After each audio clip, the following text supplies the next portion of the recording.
I've been buying rings like I'm Kobe. I hit that Ginobili with my left hand on like woo. Niggas underrate me like Jalen Brunson, but yo, I'm leaving with something. Hold up, I ain't trying to stump, man, but the Yeezys jumped over the jump, man. Left my elbow in the pot, a la Vince Carter. Bitch, you wasn't with me shooting in the gym? James Harden with the range, on me nigga way back. Coach, they won't knock me off my pivot, get it. My shooter turn you inside out. Fresh Prince jacket, boy, I cook them to the inside out.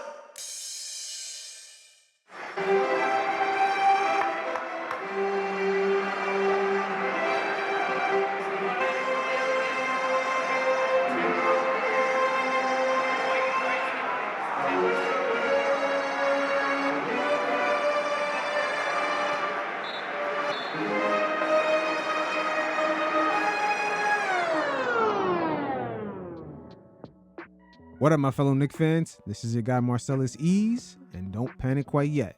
Things are looking up, championship season on the way. Matter of fact, round of applause for yourselves. There's no sweat off our brows.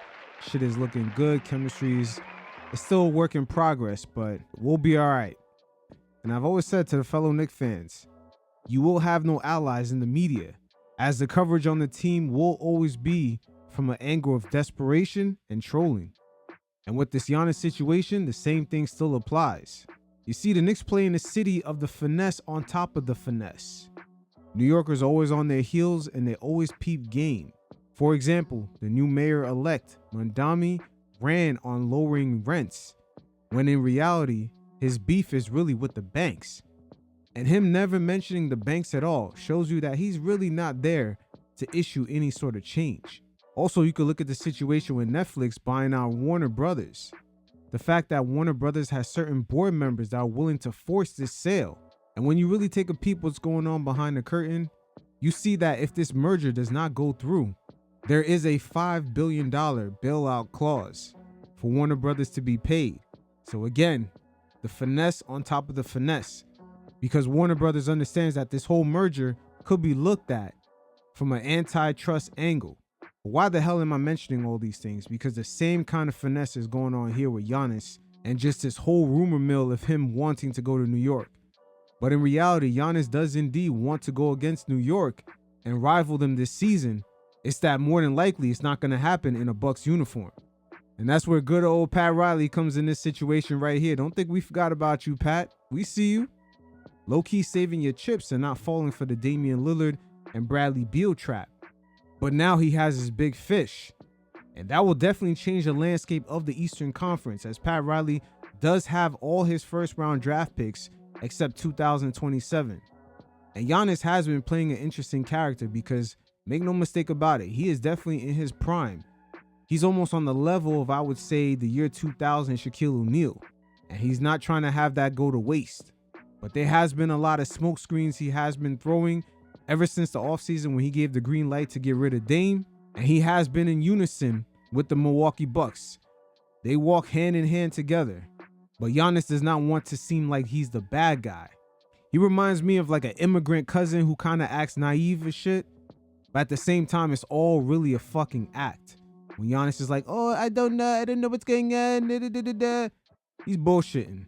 The sneak peek that we all saw of the real Giannis is when he almost choked the shit out of Ben Mathurin and he was pressing Tyrese Halliburton's pops last year in the playoffs. But again, my man's been throwing a bunch of smoke screens all season long, and I'm wondering if he's trying to throw off the chemistry of the Knicks, because he does indeed intend to rival them this season, just in a different uniform. But check him out right here, as in the summer, he made an appearance at iShowSpeed's live stream, and he kind of acted wishy-washy when it comes to his future in Milwaukee.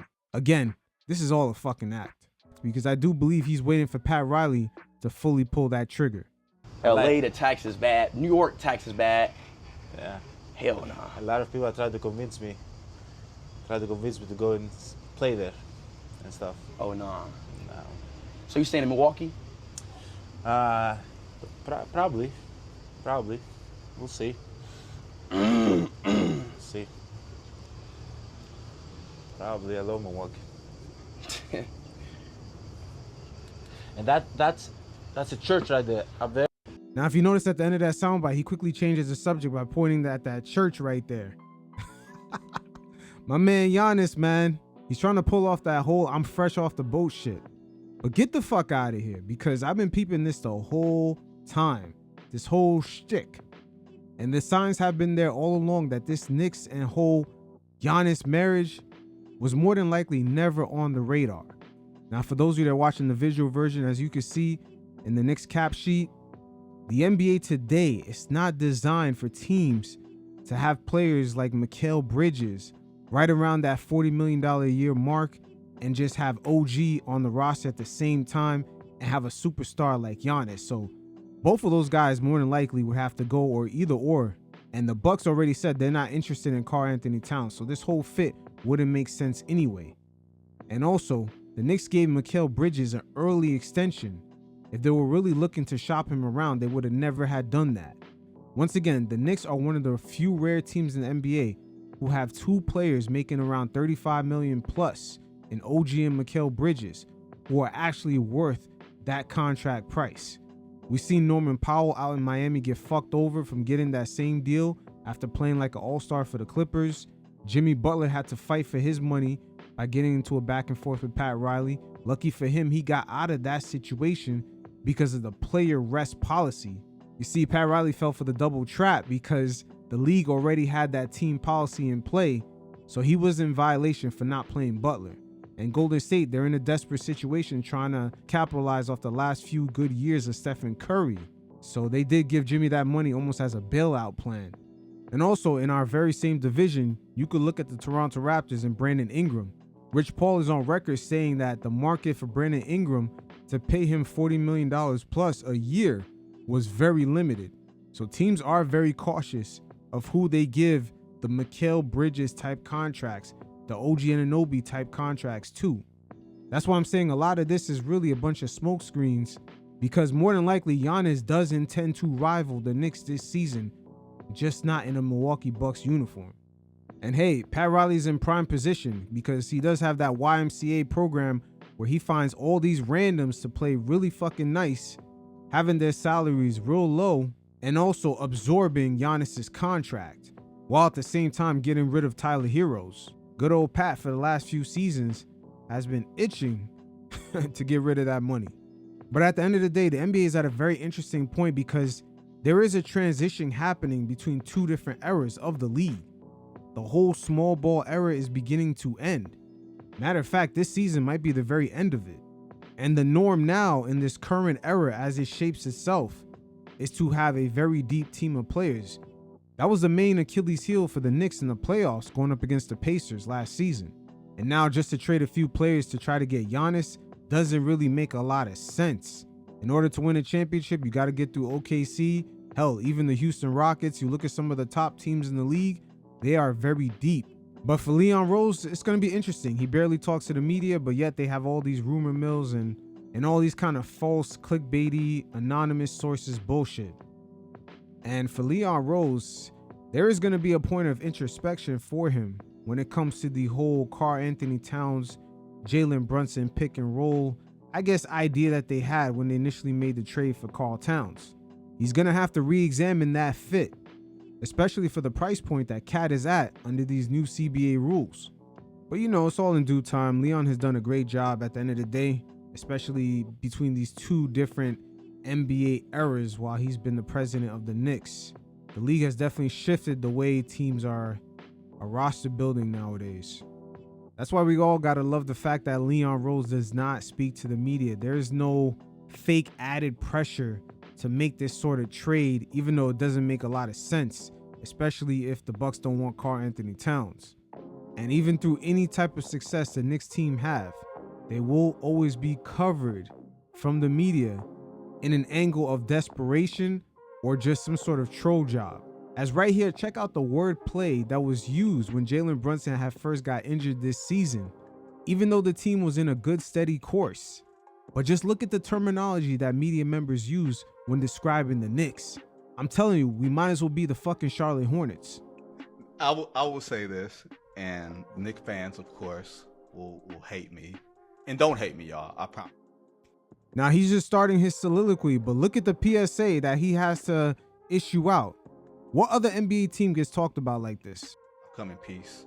I don't hate y'all. I don't hate your team. I hate some of y'all fans, but I don't hate y'all the Knicks as a whole. I will say this. Jalen Brunson was in the game with you're down almost 20 with less than 2 minutes left. Mikal Bridges hadn't played in the fourth quarter. Josh Hart hadn't played in the fourth quarter. Jalen Brunson was still out there. You're down 16. I think it was 115.99. And he sprains his ankle with 156 left.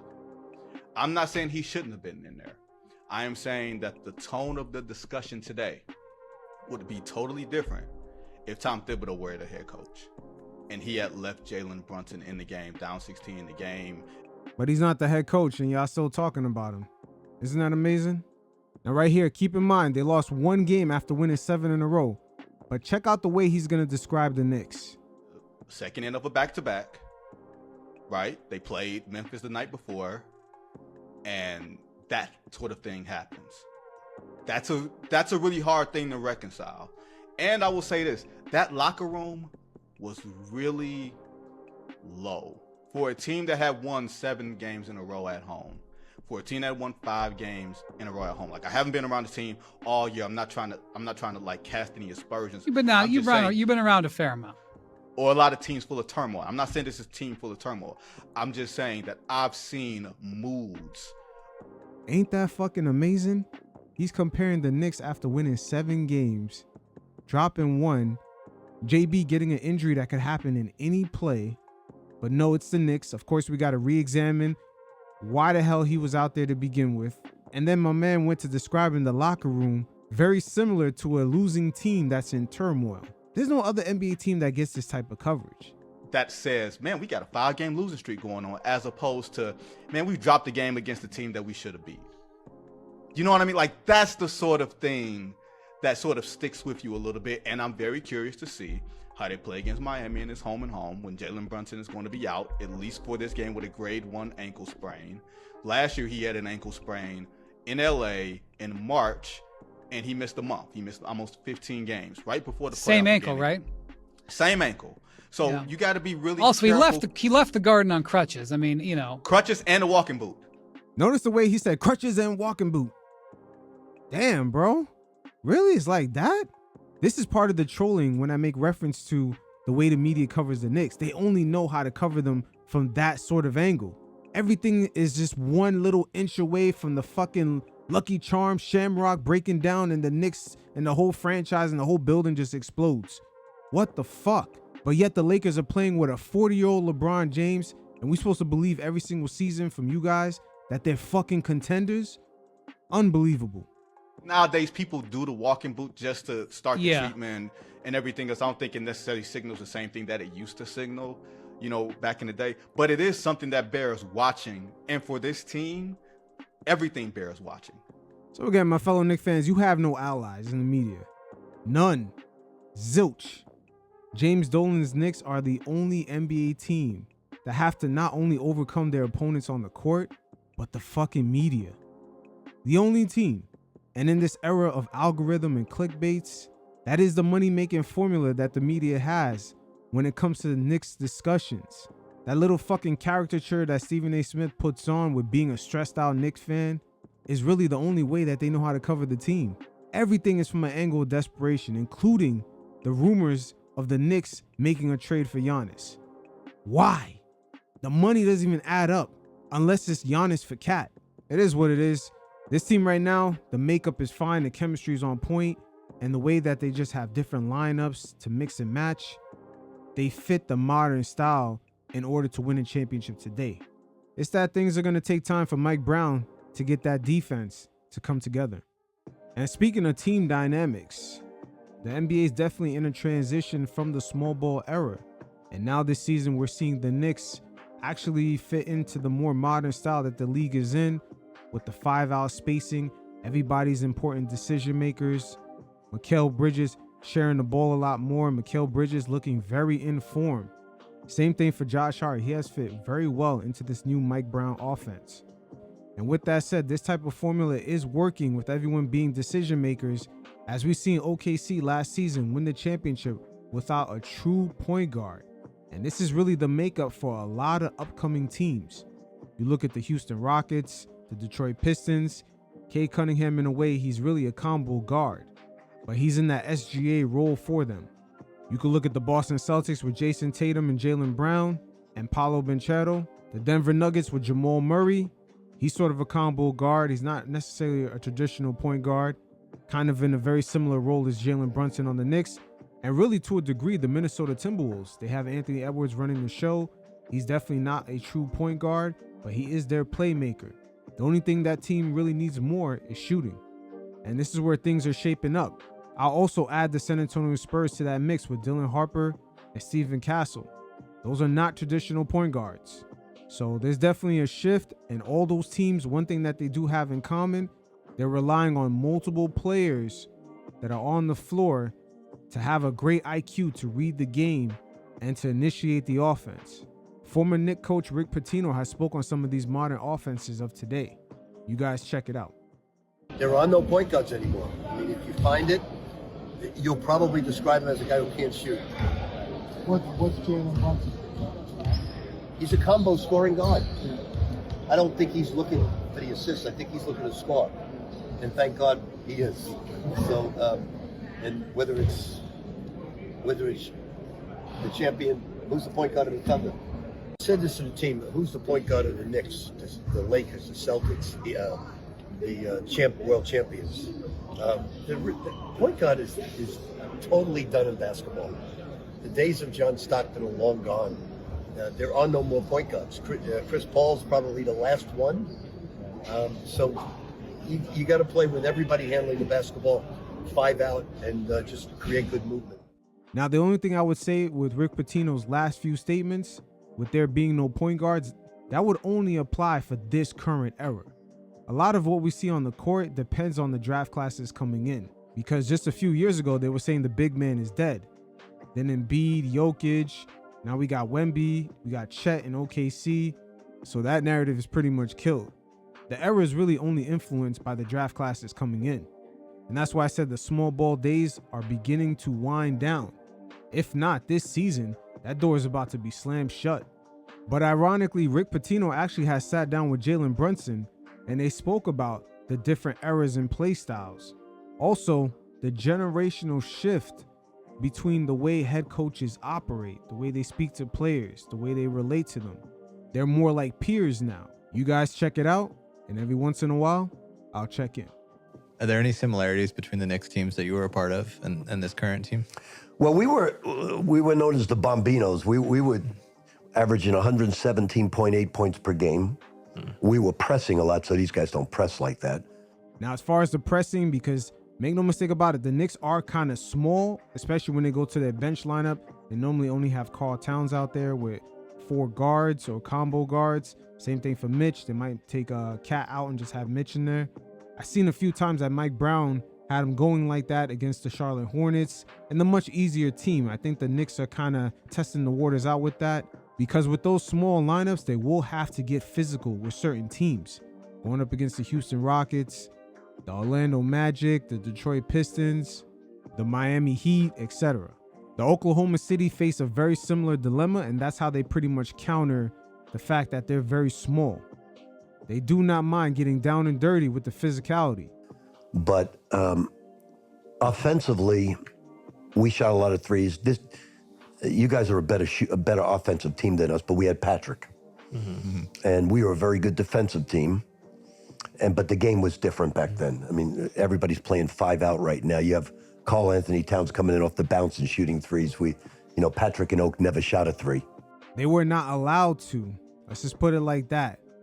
The fact that Mark Jackson allowed Stephen Curry and Klay Thompson to take the kind of threes they were chucking up from half court, today that's perceived as a normal shot.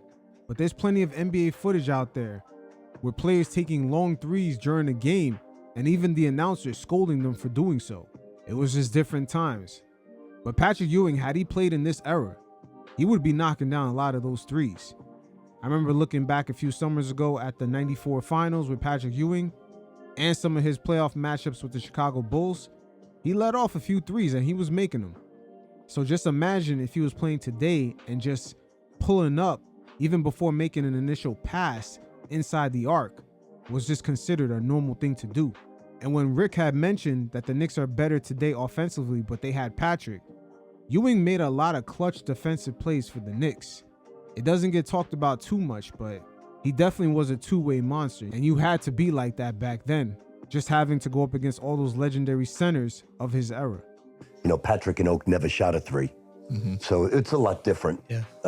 But I really think you guys have the potential to do great things this year. This is, in my opinion, a much better team than last year. Nothing to do with coaching or anything. I just think you're a much better basketball team. I think you have all the answers if the big guy can stay healthy. Yeah. I think another year under our belt will help.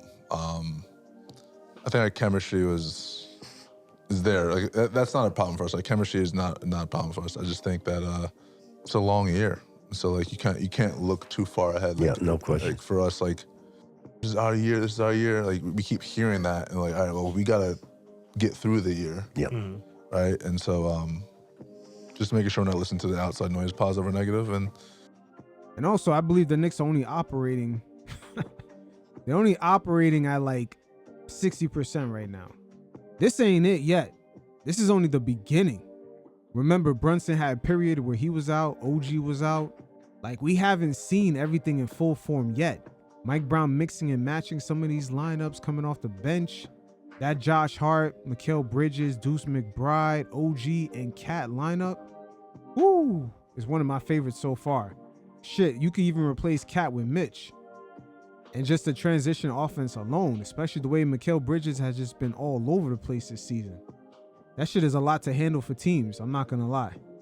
You have one thing that's, as you know, because you guys go to every arena, but the home court advantage at Madison Square Garden is not like a normal professional environment. No. These people are living. I'm sitting at courtside and I'm watching these people, and every single professional play, they're on the edge of their seat going crazy. One question for you. So we had Joakim Noah on the pod, and he talked about how unsurprised he was that Billy Donovan has had such a successful NBA career. I'm curious, from your perspective as someone who's coached at the pro level as well as college, why you don't really see a lot of amazing college coaches make the leap, and what the biggest difference is between. Well, I had a little advantage because I worked for UB Brown as an assistant. I don't ever recommend any college coach to go to the NBA unless they're an assistant, because it's a totally different brand of coaching, totally different brand. You know, you have to manage people, you have to keep the players' legs fresh, and you have to strategize about the game. And that right there is very important in today's NBA, keeping guys fresh, because the league today is a lot younger than what it used to be.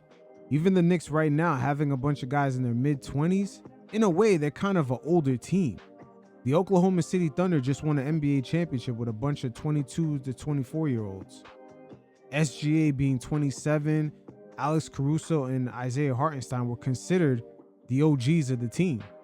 So it does sound crazy, and you could see last season, the Boston Celtics aged out real fast with Drew Holiday, Kristaps Porzingis, and Al Horford.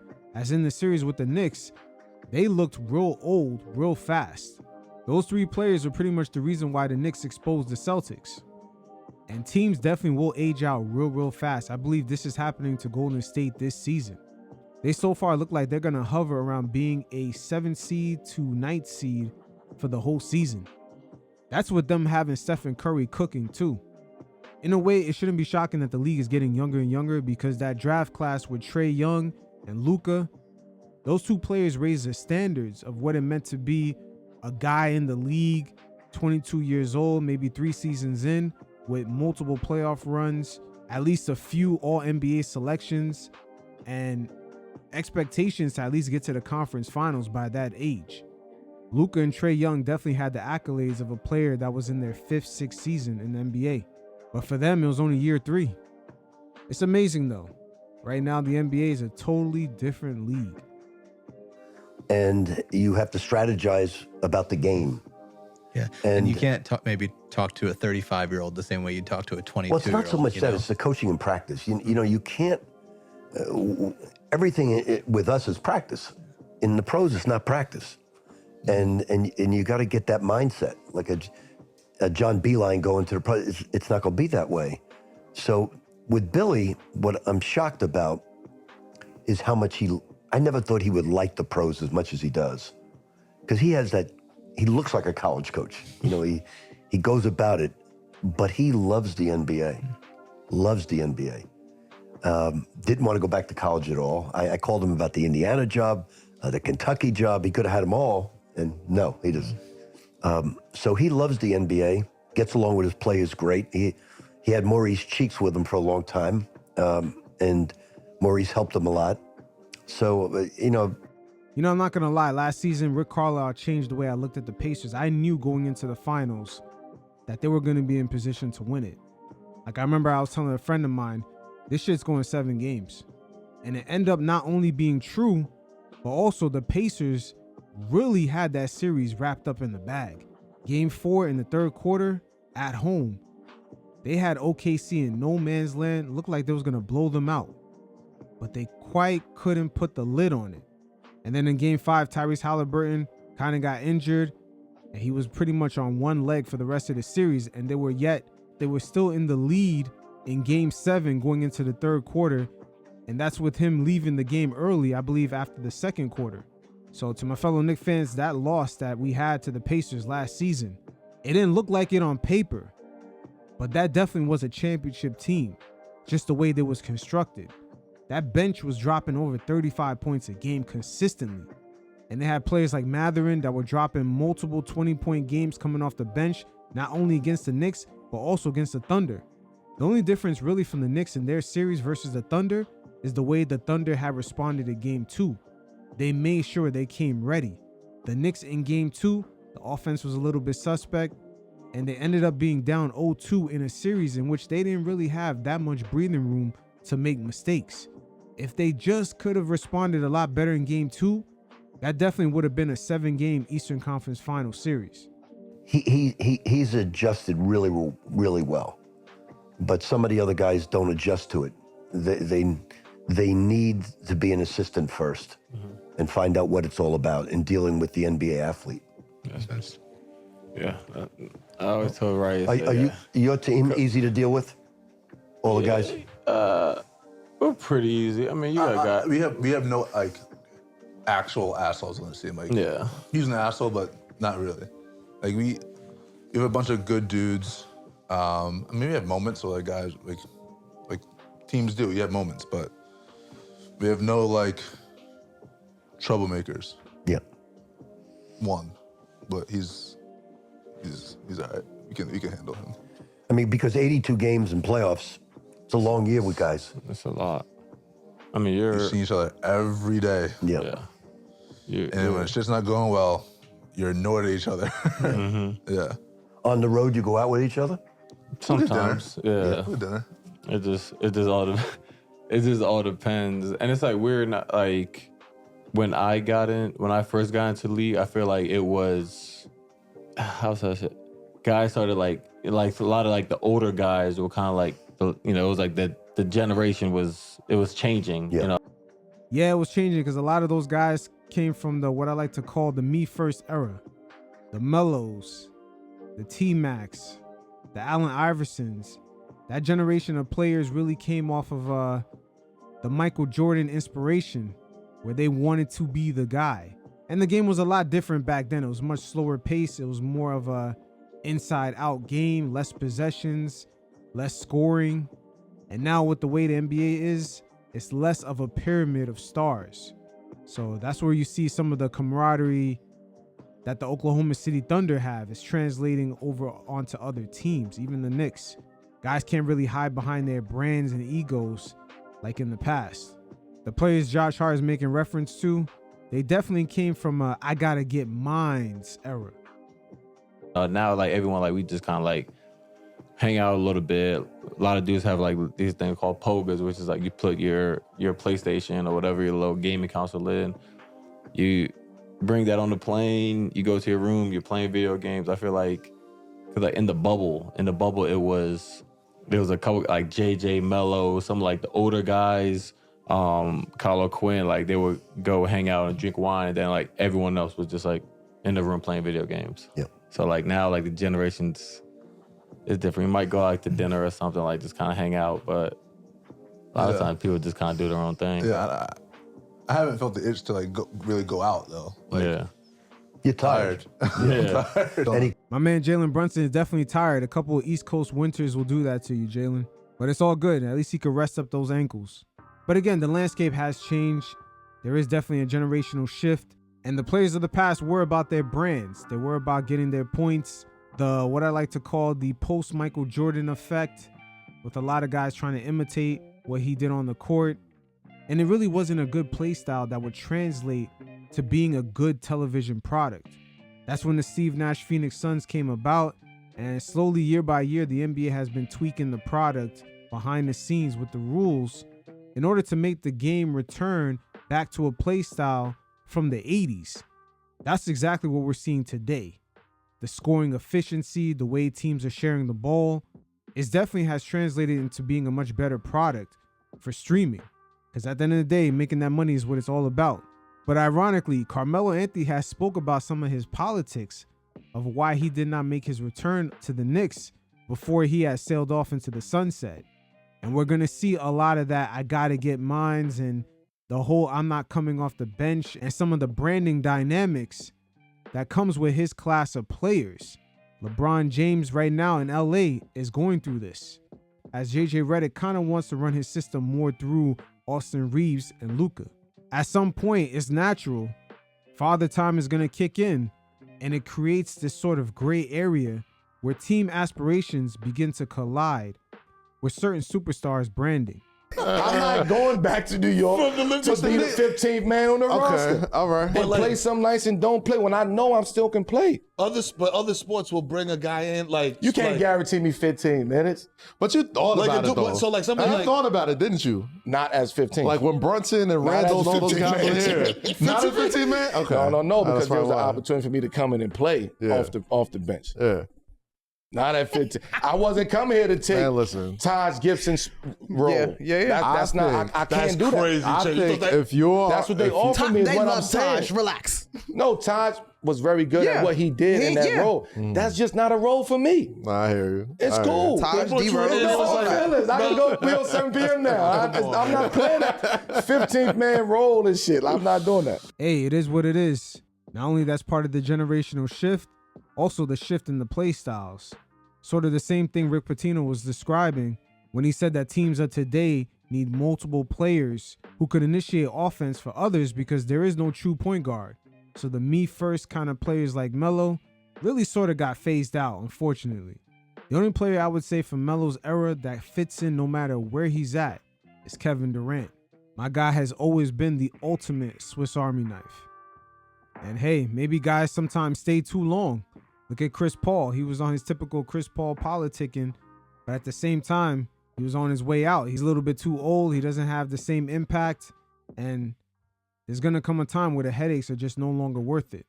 LeBron James being the king of that era, whether he likes it or not, this season, he's being ushered out of LA. Continuing on with the generational shifts from the players, now we're going to look at the executive side of the NBA as Phil Jackson, when he came to New York. Man, I don't know if this was a PR move, but this whole thing was a fiasco. As Myles Turner and Giannis' brother Thanasis dropped major gems on how serious Phil Jackson took the Knicks' role as team president. The Knicks workout was an individual workout. Okay. And Phil Jackson was there, right? And Philly. Man, you see what I'm saying? Like I was hyped, bro. I was like, man, Phil Jackson, man, he's a legend. He's the GOAT, da-da-da-da. Bro, I get there, and I mind you, bro, it was probably like 20 minutes into the workout, he's over here. Nods off on the side. I'm like, oh, I must be ass, bro. Listen, he don't give a fuck about me. Like, no. But at that time, you were like I knew what it was, bro. You know, he's obviously a little bit older and whatnot. So, but I mean, I took it personal. I was like, God, like, what the hell, like. Nah. But no, man, it was a great process for me, bro. You know that year? So you're the same year as Kristaps then? Yeah. So that year, I got drafted the year before that. You were the year before that. Prior. And Phil Jackson drafted me. I told you this, like, oh, you look like Dennis Rodman, Trevor Ariza. He was like, that was his comparison. Like, to just keep working, get in the gym. I like he's like the spirit and the tenacity. He was like, we'll work everything else out. And then the truth is, he likes you because he was international, and to him, you were easier to control versus the American players. Let's keep it a buck. a lot of guys at the time from the newer generation, they really perceive Phil Jackson as an old fossil. The second year, he came to the office and he said, I found the next Paul Gasol. And I was like, who is he talking about? That's why he was only, not even joking, like working out guys who were tall could shoot, space the floor, but nobody knew him because at the time, remember like Tim Hardaway got traded. Yeah. Oh yeah. And this is the story that's when I knew business is business. We're all sitting in a table watching in Walt Frazier, like Mr. Frazier's restaurant. So we're all there, all Knicks kind of, you know what I'm saying? We're watching the draft, Mount Moutier, blah, blah, blah, everyone kind of, you remember? Yeah. Kind of the whole thing. So we're watching the draft and then a couple of phones are ringing, blah, blah, blah, etc. And I see Tim, he stands up, he goes out. I don't think anything of it. I'm not from here. I'm just enjoying the food. I'm like, New York is New York. I'm not. So I'm looking again. I'm like, oh, European guy, great. I'm like, good. Everybody's just shook. I don't know why. So I go upstairs and everybody's kind of talking to Tim, like, hey, man, don't even worry about that. Like, he's like, man, I just got traded, blah, blah, blah.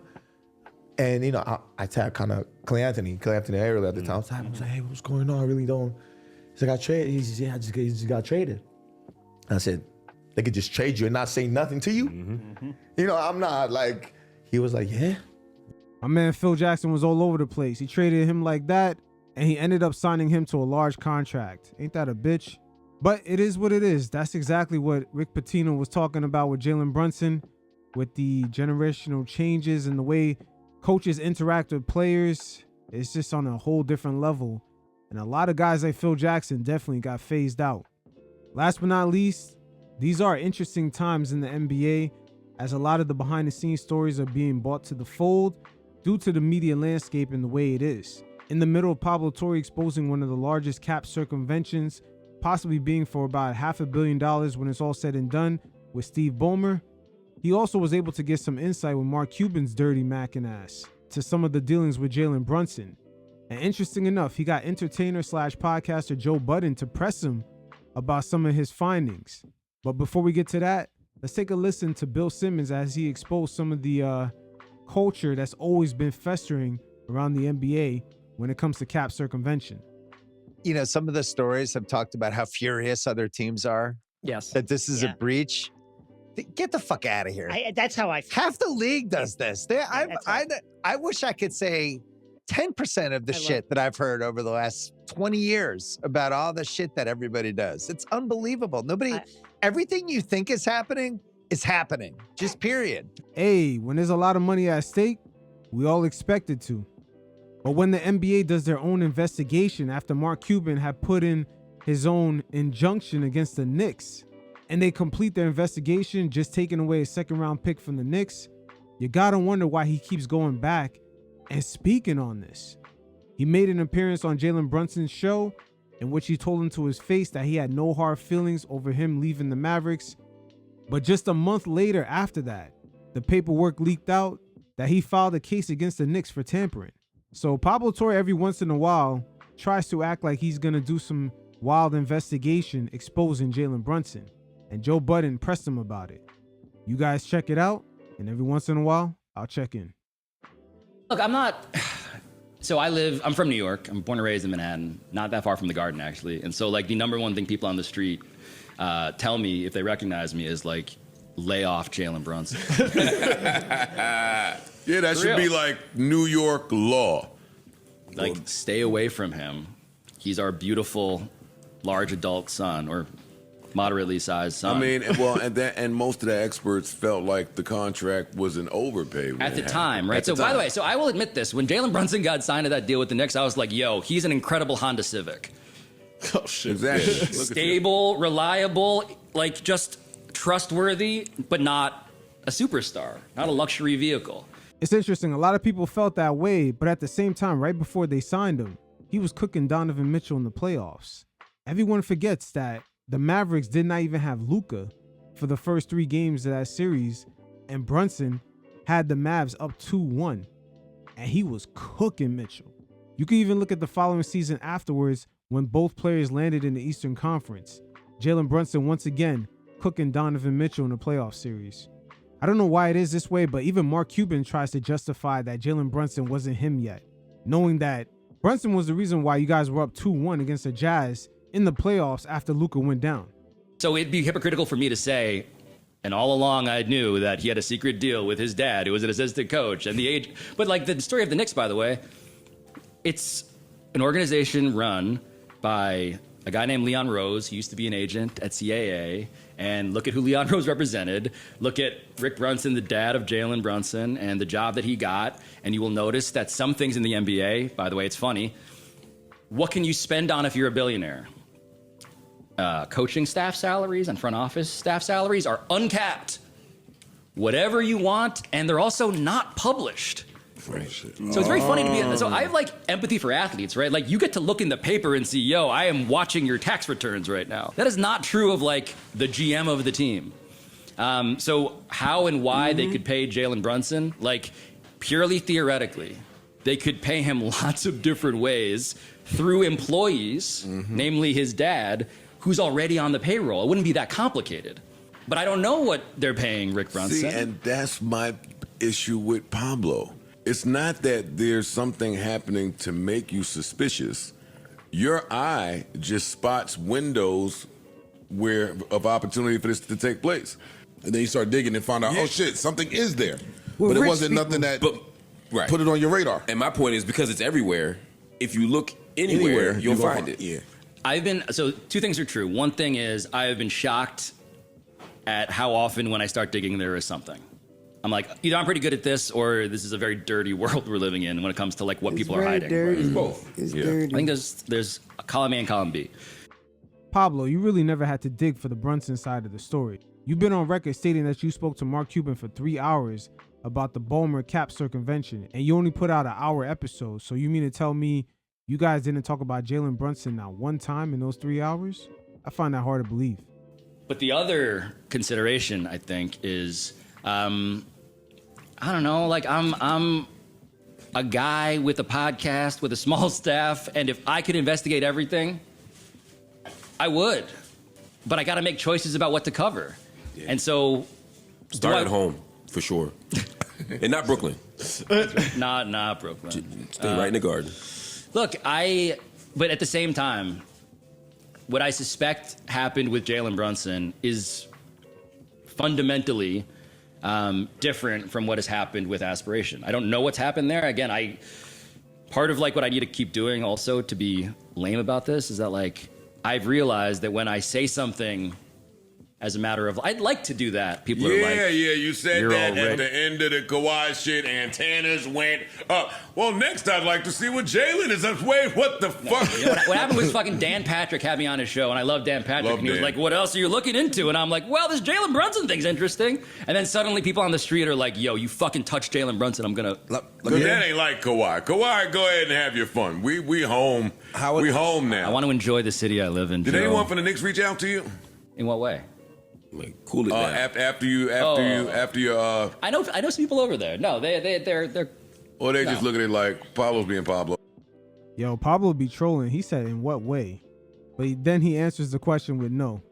Let him do what he's doing. I think that this is a very hard question to answer because none of these questions and answers that I had with Knicks people are on the record, so I can't really say anything, Joe. Damn, then he switches back. So you did speak to somebody. My suspicion is it's not Aspiration. Where would the fundamental difference be?